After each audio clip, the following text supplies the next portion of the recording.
people need to remember nowadays is that real life is raw and it's okay to not be okay. And to dig your heels in when it's really bad and you're really struggling, and to pray and to reach out to friends and family and remember that real life isn't perfect. It's not cookie cutter, nothing fits in a mold. When you're really authentically living, it's messy. And that's the beautiful part of it. Welcome to the Our Family Invest podcast, where we explore what happens when family, purpose, and entrepreneurship align. I'm Mike, a former Maui firefighter who reached financial freedom in just 5 years through real estate investing. And I'm Caroline, a Maui-based realtor here to educate, empower, and elevate my clients to make smart real estate moves, whether right here at home or through my nationwide network. Together, we're chasing our full potential as individuals, as a couple, and as a family. We're here to build a life that matters. And each week we share the stories of couples who inspire us to love harder, dream bigger, and grow bolder. So join us and let's learn, share, and grow together. Today we've got Kyle and Danie Wallitner with us. These two are surrounded by more animals than people, living on a farm, homeschooling their 2 young kids, and living a life that most people only daydream about. Kyle's an air traffic controller by day and an ultra marathon runner in his free time. And Danie's a realtor and the heartbeat of the homestead, making sure the kids, the animals, and the real estate deals all run with intention. What's cool about them is they're not chasing some cookie cutter version of success. They're building a life that feels right for them, on the farm, in their family, and with the properties that mean something to them.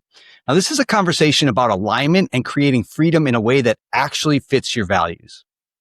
All right, you two, welcome to the show. We're super excited to have you guys both here. And before we dive in, I want to know who each of you are at your core. So if you will, Danie, tell me, who is the Kyle that only you know? And then Kyle, maybe you can tell us the same about Danie. The Kyle that only I know is so freaking funny. I think people know he's pretty witty and quick, but he's incredibly hilarious. It drives me insane because sometimes he'll, like, husbands and wives, like, he'll do something and I'm like right on the cusp of like, and then he just says the most funny thing and I'm like, I can't be mad at you. Gosh dang it. And he's actually really sentimental. He kind of has this like brash exterior sometimes, and like he's not a surface conversation. So sometimes he kind of comes off brash, but he's incredibly tender and sentimental. And I don't think people know that about you. Really funny, sentimental, incredibly loyal. I think that's kind of something that maybe people don't know. Awesome. Kyle, what would you say about Danie? I would say, the thing about Danie is she is what you guys see, out and about on trips or, outside of the home. That's her inside the home too. She's very open. She's very honest. She would give anything for anybody. She's probably the nicest person ever born. People ask me all the time, how the hell do you pull a girl so nice? Because I have a side of me that's maybe not so nice. And she's just a sweetheart all the time, unless you leave your clothes on the floor or the dishes in the sink. She is Italian and she does have a switch.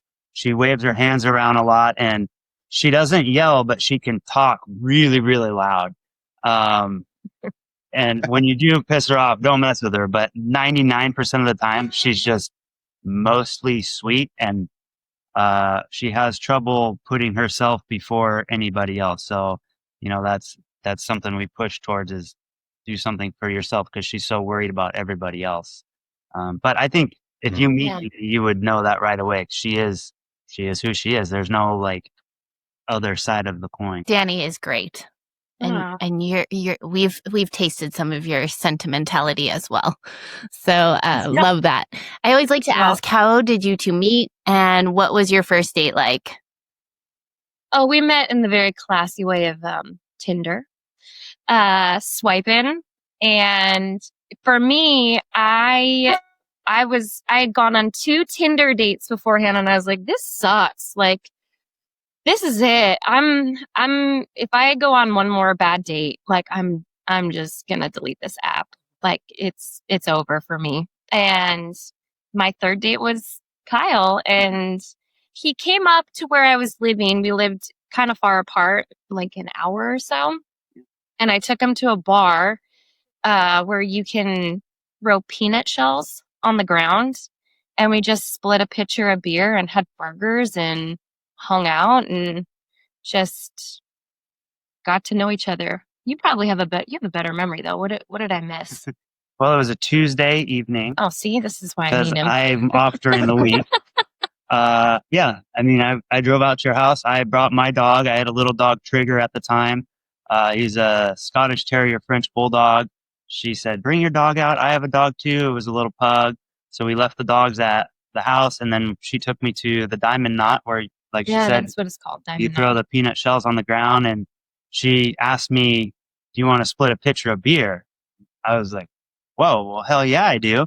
I came from relationships where they wouldn't even go out to the bars or anything. It was just very casual and easy. And, it was one of those nights that just kind of flew by. Next thing you know, the food's gone, and like, oh shoot, how do I make it so we don't have to end the night, type thoughts. So, and it was a stick shift car. I thought that was cool. She hopped in, drove she a stick drove. shift car, yeah. And it was a stick shift. She hopped in. I think right away she made a "that's what she said" joke. So it was just, a type of person that just sets you at ease. It's just easy to be around her. Like, well, sweet. This is a lot of fun. It wasn't, scrambling to find conversation or entertain. It just kind of happened naturally, and that was nice. Nice. That's good. So you guys kind of hit it off right away. You knew it was obviously better than the previous dates that you've been on, Dani. And so what was it about Kyle that made you think, like, I could probably just move to a farm with this dude? I think for the first time, I wasn't mothering a boyfriend. It was very much an equal relationship. If not, like, I felt like I kind of had to level up to get to his level. And he was very mature, very responsible, very communicative. There was no games. It was very straightforward.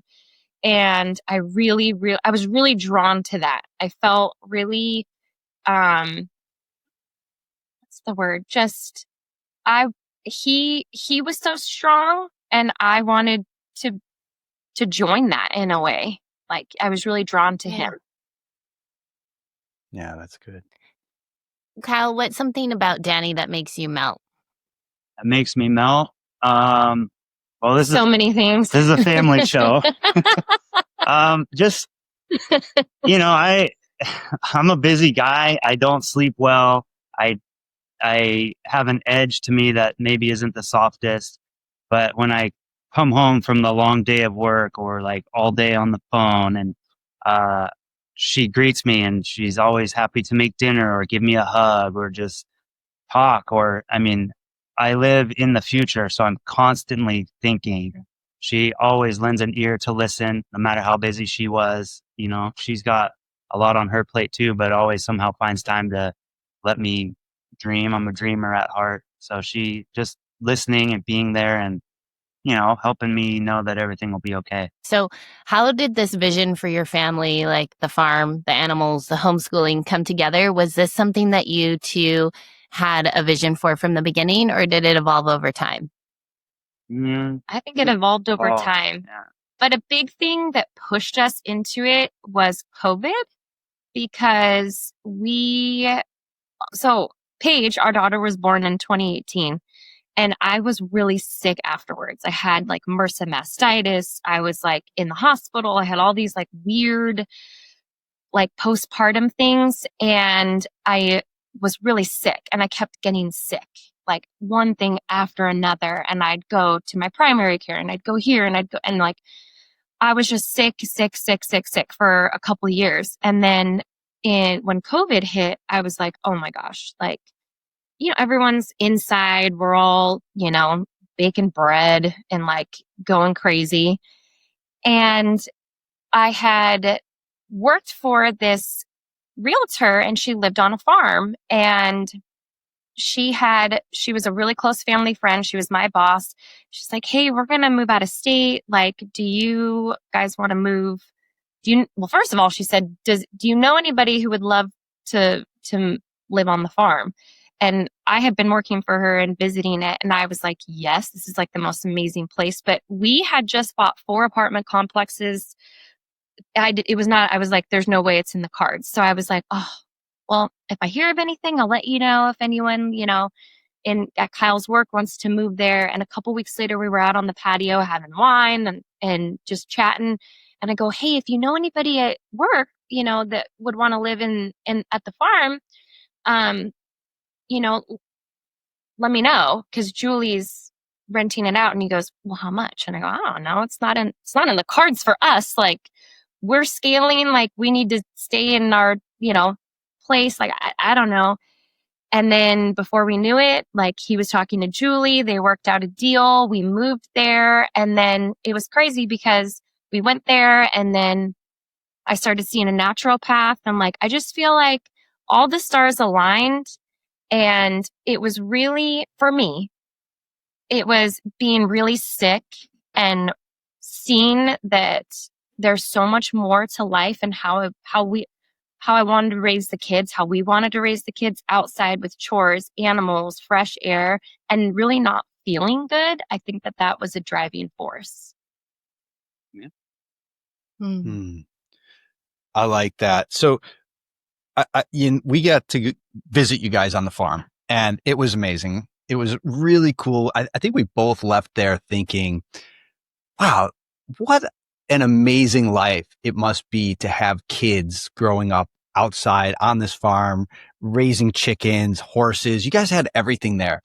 And I know you've recently moved from that farm to a bigger farm, the Christmas tree farm, and you had to move your animals too. How do you move chickens and guinea pigs and horses and all the things? And to preface, they don't have like 5 or 6. They have like 50 and they keep having babies. Yeah, guinea pigs apparently we found out like to wrestle. So very friendly. They're very friendly. I have not done anything in my life that compares to moving that many animals. So we woke up in the morning and Kyle had to go to work. So we had to move him early because it was hot, y'all. It was like 90 degrees that day. It was insane. So hot. It was me and the kids, and we had to get the guinea pigs in this bin, and it was too heavy. Like me and Skylar couldn't physically lift the bin with these like 50 guinea pigs in it.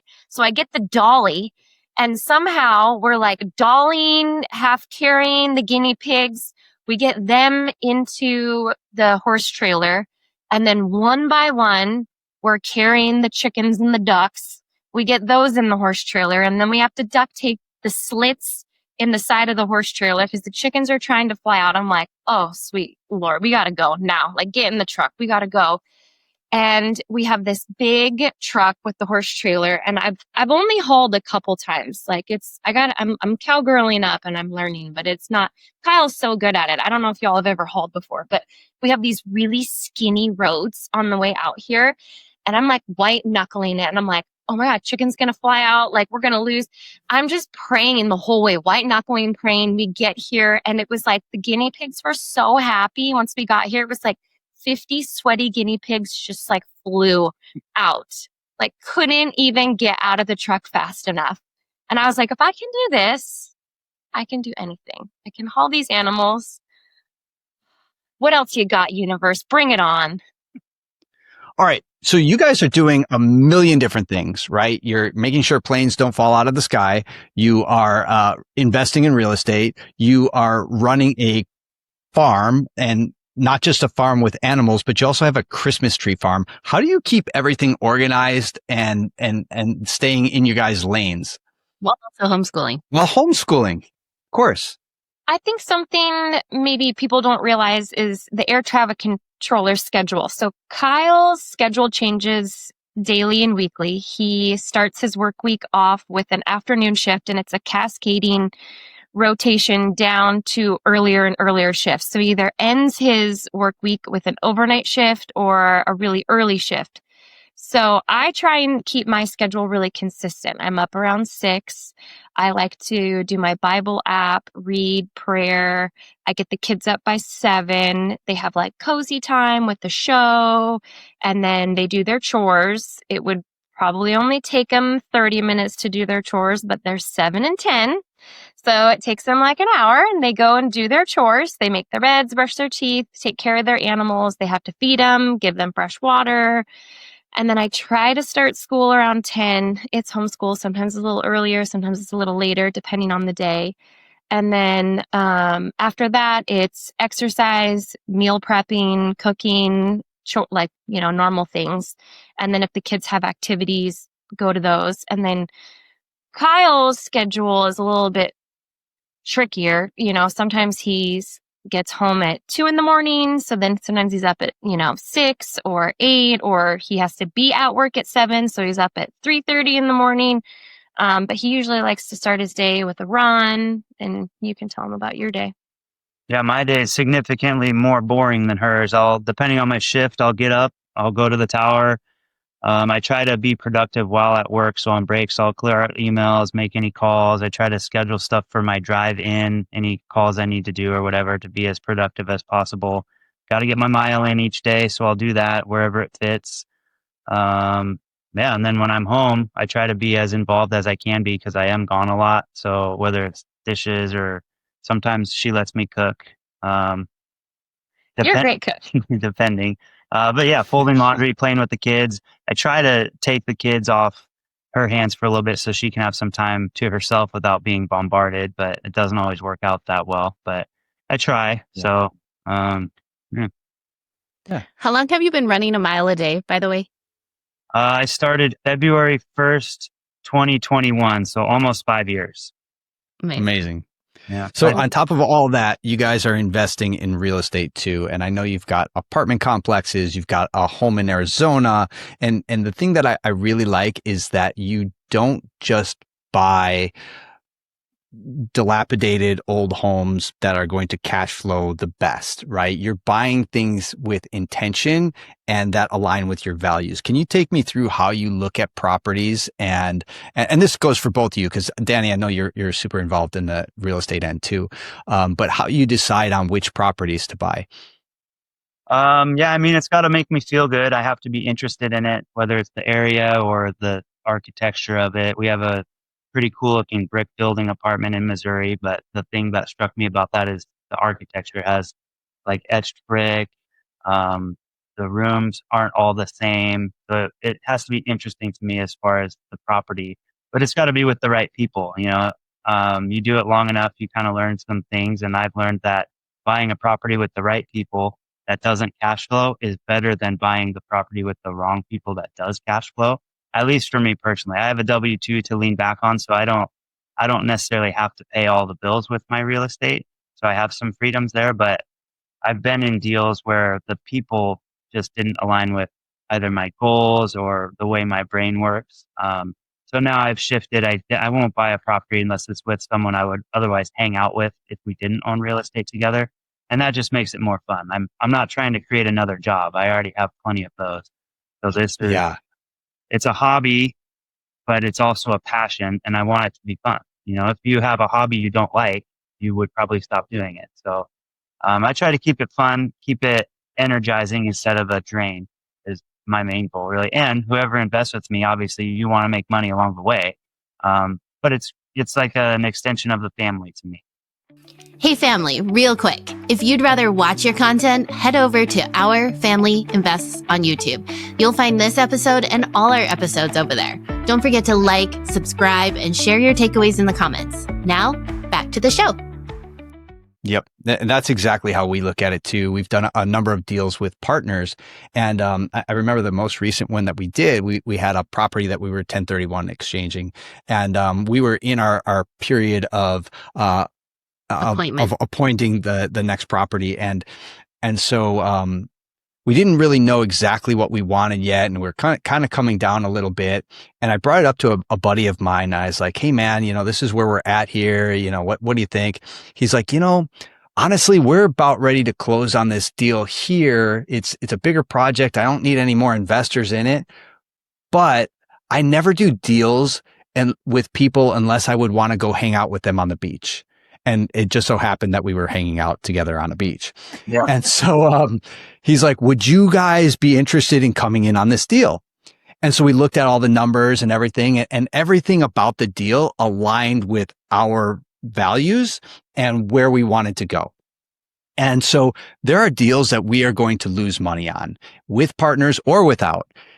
And having a good exit strategy is great, but sometimes you got to be flexible with that too. And sometimes it's not going to go as planned, right?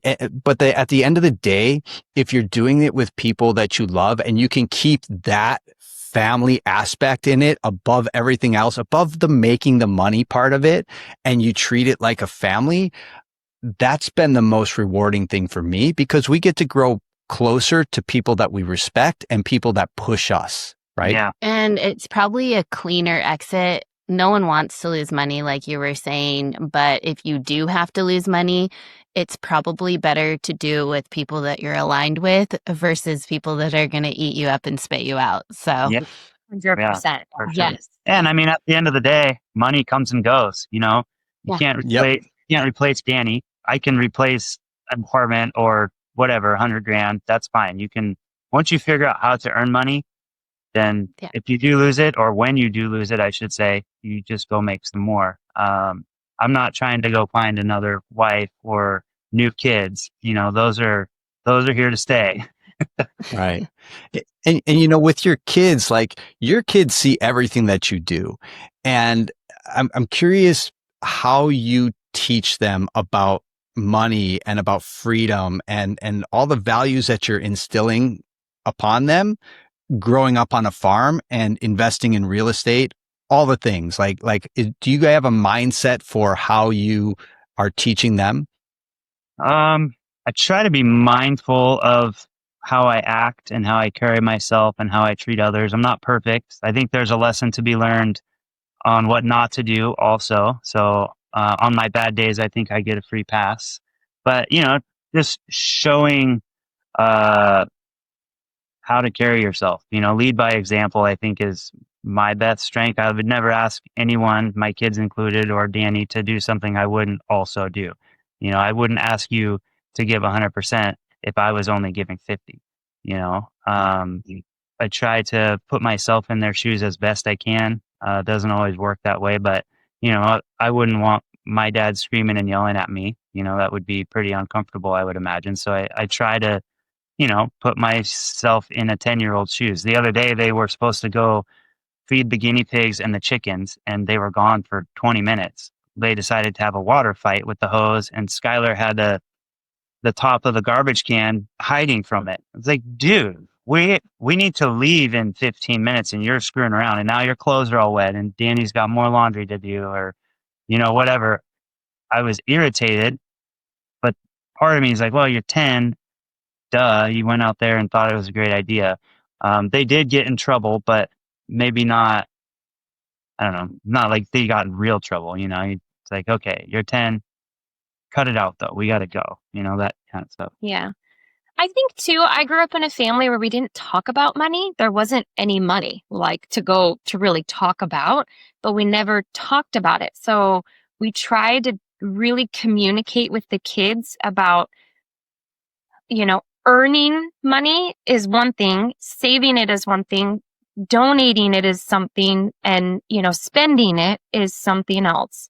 And how to make money, like right now, Kyle's shut down because he's a government, he's going to work, but we're furloughed. So, the kids have been asking, oh, can I get this at the store or that? And I'm like, no, there is no money coming in. So we really have to halt and be very intentional about the money going out. No, you can't have that. If it's something you want, you have an egg selling business. How many eggs do you need to sell if you want to earn that? So talking about it, giving them, control or a way to earn it. If if they really, really want something.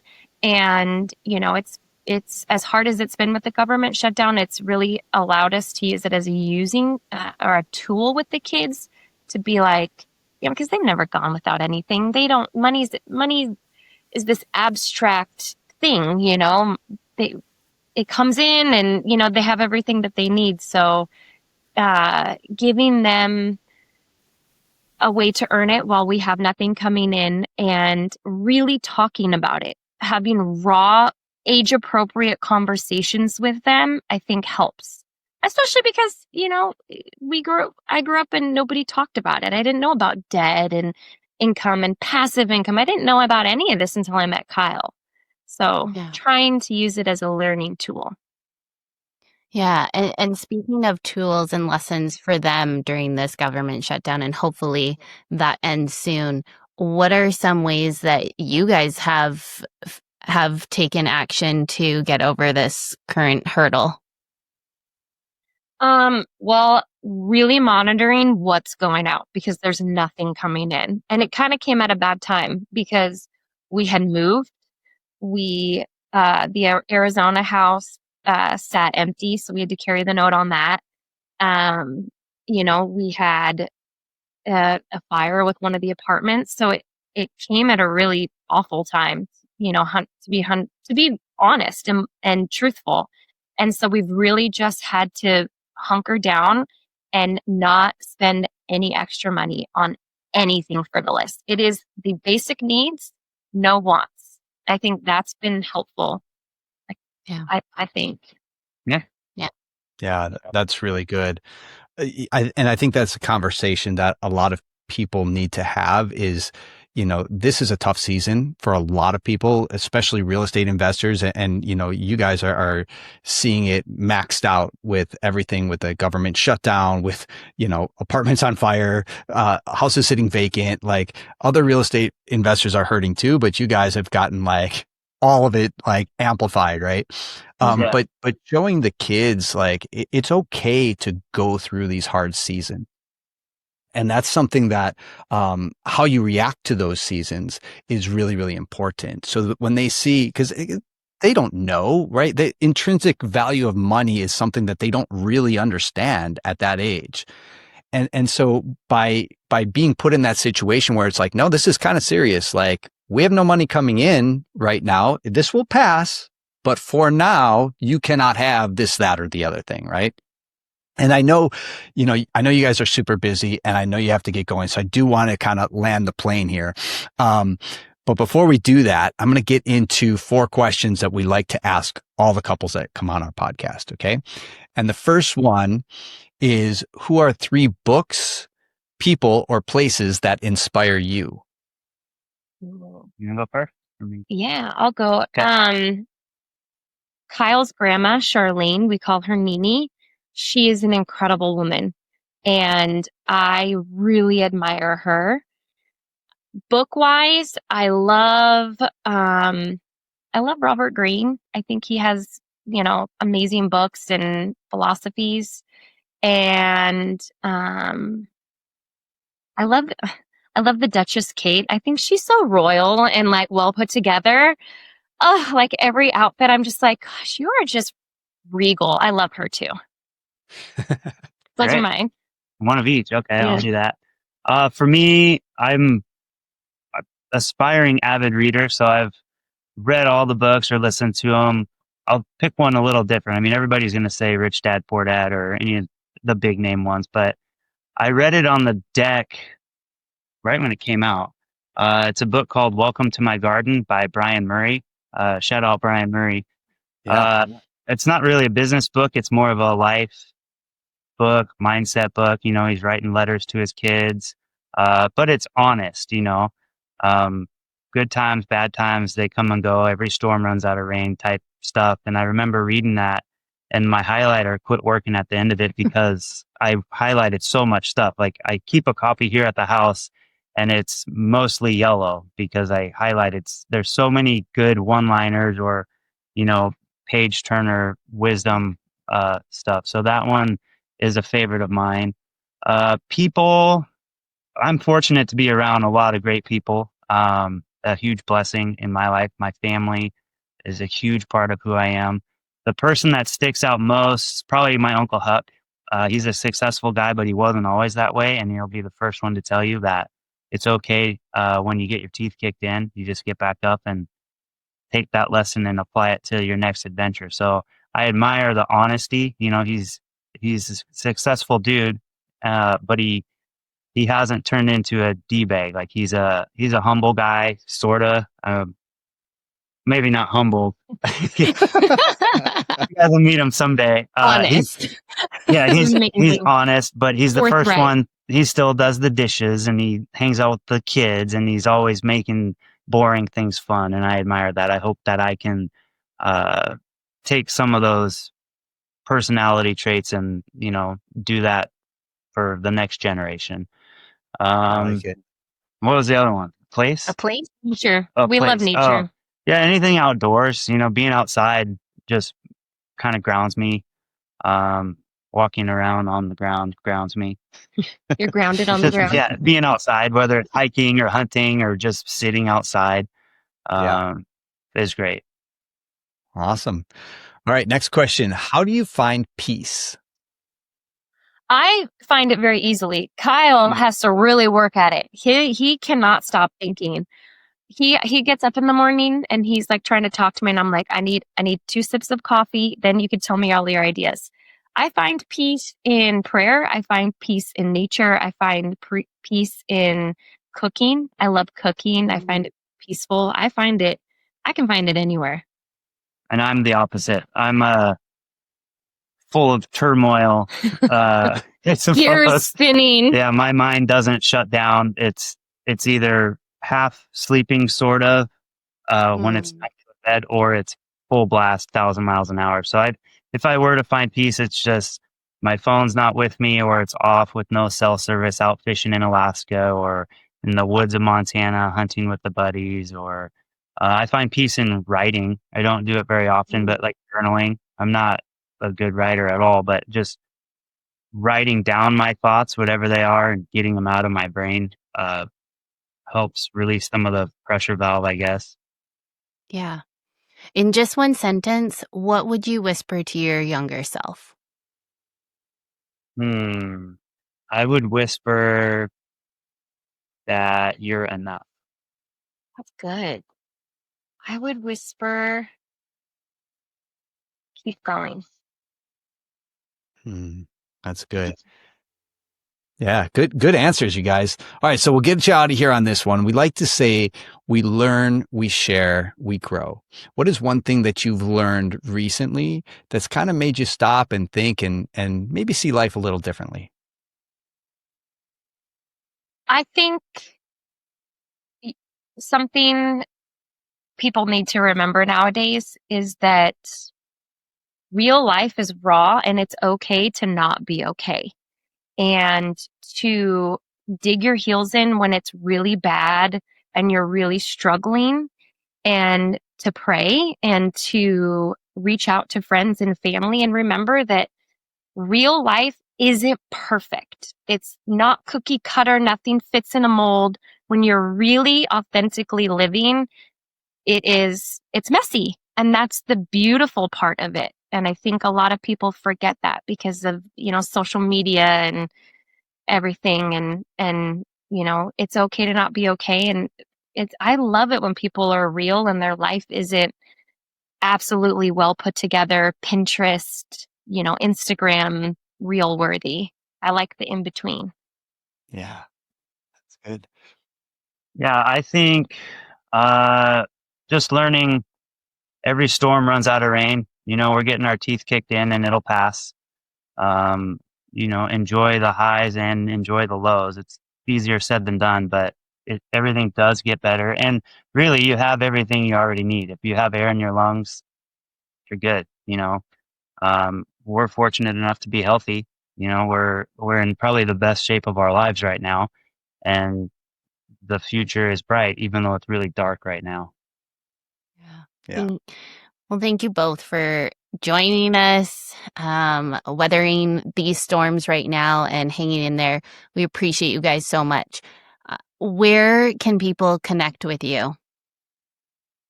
Me, probably the best way is Instagram. I've been on a social media cleanse the last month, but I'm about to dust it back off. So He's on the sauce, ladies and gents. He's back on the sauce. Yeah, I took a break just to recenter. What's your handle? I don't remember. I think it's just my name, Kyle-Wallitner. Nice. Just type in Kyle Wallitner, and I'm sure I'll probably pop up. Yeah, I'm. If you put in Danie Wallitner, I'll pop up. I miss Danie. Nice. Yeah. Awesome. You guys, thank you again so much for joining us. You're amazing. We love you guys. Have a great Oh my rest gosh, of right your back day. at you. Yeah, thank you guys so much for having us. Thanks for being part of the family today. If you want a closer look at our journey through real life, business, and all the wild adventures, follow us on Instagram at Our Family Invest. And for free resources to help you on your own path, head to ourfamilyinvest.com. If you like this episode, send it to a friend. And if you're feeling extra generous, drop us a quick review. It really helps us grow this community. Thank you so much for being part of our family today. We really, truly appreciate you.